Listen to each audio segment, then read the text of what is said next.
पर पहुंचे तो लोगों ने देखिए जो मतलब पहली शिकायत तो आप जरा ये देखिए, गलियां कितनी सकरी हैं, इतनी सकरी गलियां हैं कि यहाँ पर कुछ बड़ा हादसा हो जाए तो गाड़ी तक नहीं आ सकती। ये आप देख लीजिए, ये यहाँ पर तस्वीर, लोग यहाँ तक कह रहे थे कि जब यहाँ पर आग लगना शुरू हुई उन्होंने फायर ब्रिगेड को फ़ोन करा तो तकरीबन 1.5 घंटे लग रहे हैं यहाँ पर फायर ब्रिगेड को आने में। उसके बाद तस्वीरों में तो आप देख ही रहे हैं कि किस तरह से ये खून का ये जो पूरा यहाँ पर ये जो पूरा आप देखिए तस्वीरों में कि किस तरह से जो पूरी इमारत है धू कर आग की तरह लपेट कर बिल्कुल आग के में पूरी तरह से ना समाहित हो गई। तस्वीरों में आप देखिए हर तरफ यहाँ पर पूरी इमारत में आग ही आग हर तरफ दिखाई देगी। तो लोग खासे डरे हुए हैं कि जिस तरह से आज यहाँ पर ये पूरा घटनाक्रम हुआ, उसके बाद जिस तरह से कई लोगों की ना मौत हुई, उसके अलावा कई सारे लोग अभी भी ऐसे हैं जो अस्पताल के अंदर भर्ती हैं।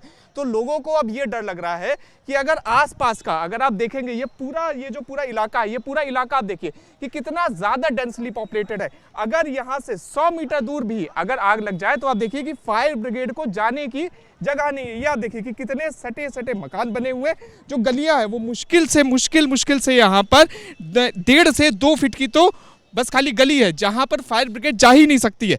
तो देखिए ये स्थिति है यहाँ पर कि जिस तरह से इतने सालों तक ना ही एनसीडी ने इसके ऊपर ध्यान दिया, ना ही दिल्ली सरकार ने इसके ऊपर ध्यान दिया, ना ही अधिकारियों ने इसके ऊपर ध्यान दिया, और जब आज आग लग गई तो आज सभी अधिकारी पहुंच गए, सारा तंत्र पहुंच गया और एक तरह से इन्वेस्टिगेशन का एक पूरा यहाँ पर प्ररूप दिखाने जाने लगा। लेकिन तस्वीरें लगातार इलाके की भी जो हम लोग देख रहे हैं वो लगातार स्पष्ट गवाही दे रही है कि किस तरह से जो सरकारी लापरवाही की वजह से ये जो पूरी इमारत है, पूरी इमारत धू करके जलकर राख हो गई। तस्वीरों में आप देखिएगा हर तरफ उस आग का मंजर लगातार दिखाई दे रहा है, गद्दे दिखाई दे रहे हैं। उसके अलावा जिस तरह से लोगों के जो कपड़े हैं, उनका जो सामान है वो सब लगातार दिखाई दे रहा है। सामने आप देखिएगा सुनील, एक बार आप जरा दिखाइएगा सामने, वो देखिए वो सामने आपको अलमीरा दिखाई देगी जिसके अंदर कपड़े थे, यानी कई सारे लोग ऐसे थे जो कि यहाँ पर रहते भी थे। तो आप देख सकते हैं तस्वीरों में कि किस तरह से इतना बड़ा होटल था, और उसके बावजूद जो सेफ्टी के इंतजाम थे वो नहीं थे।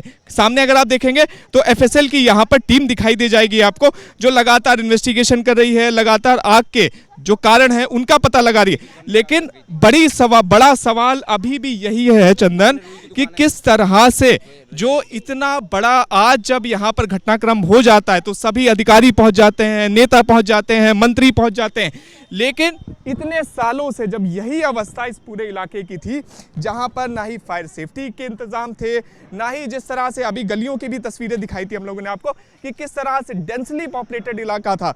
तो आखिर कब तक, जब भी देश में कोई बड़ा घटनाक्रम होता है तभी जाकर सरकारी तंत्र जागता है। तो ये पूरी स्थिति है इस वक्त यहाँ पर, जो मौके से हम लोग लगातार एक्सक्लूसिव तस्वीर अपने दर्शकों को दिखा रहे हैं। जी, तो हम लोग मालवीय नगर में मौजूद हैं। पहले तो उस जगह की आपको स्थिति दिखाते हैं जहाँ पर आज आग लगी। जरा देखिए गली कितनी सक्रिय है, इतनी तकरीबन बहुत ज़्यादा होगा तो 1 से 1.5 फीट चौड़ी ये गली है जहाँ पर सिर्फ और सिर्फ साइकिल या मोटरसाइकिल जा सकती है। अगर यहाँ पर कभी भी सामने की तरफ आप देखेंगे दर्जनों इमारतें हैं, यहाँ पे ऊंची इमारतें हैं, अगर कभी आग लग गई तो फायर ब्रिगेड की गाड़ी का पहुँचना यहाँ पर असंभव है। आज जब यहाँ पर आग लगी तो यहाँ पर कई सारे नेता आ गए, मंत्री आ गए, उसके अलावा सरकारी अधिकारी आ गए जो अभी भी यहाँ पर लगातार मौके के ऊपर मौजूद हैं। सर्वे के लिए भी बोल दिया गया।